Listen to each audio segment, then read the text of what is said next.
Our next contestant is DEVAN GANESAN. More than a number, DEVAN GANESAN.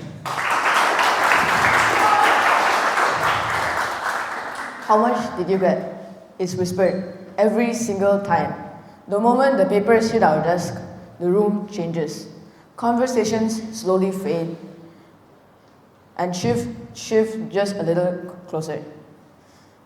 Some people turn over the paper immediately, as if the result might change if they wait too long. Others take their time, staring at the page like they're negotiating with it. But there was this one student I remember. He didn't rush or hesitate. He took his time. He looked at his paper for a few seconds, folded it once, then twice, and slid it into a bag without a word. No reaction, no explanation, just silence. That silence stayed with me, and it made me wonder what the number really meant to him. Because today, we live in a world where a single number can decide a lot, can decide how confident we are, how we compare ourselves with others, and even how we think about ourselves. Grades are meant to be feedback, a way to show us where we can improve.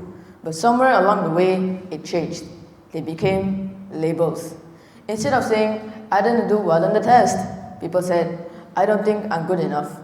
And that change is so subtle that you might not even notice it happening. Because here's the truth. Grades only show one moment, one test, one set of questions on one particular day, where everything came together at once. It doesn't show how hard you worked, how much you improved, and how many times things didn't make sense until they finally did. Looking back, I realized that a single number doesn't show who I am. It doesn't show my effort, my potential, or who am I capable of becoming. Two people might have gotten the same result, but have completely different ways of getting there. One person might have gotten it straightforward, but the other might have gone through confusion, doubt, and a lot of effort just to get to the same result. But in the end, they're all reduced to that same number. Let's think about that silent student again. Maybe it wasn't about the grade he got or failing. It was about not giving it more meaning than he actually should. And maybe that's worth learning, because grades are meant to be tools to help us, not define us. So when you get your results, don't just ask yourself, how much did I get? Ask yourself something more important.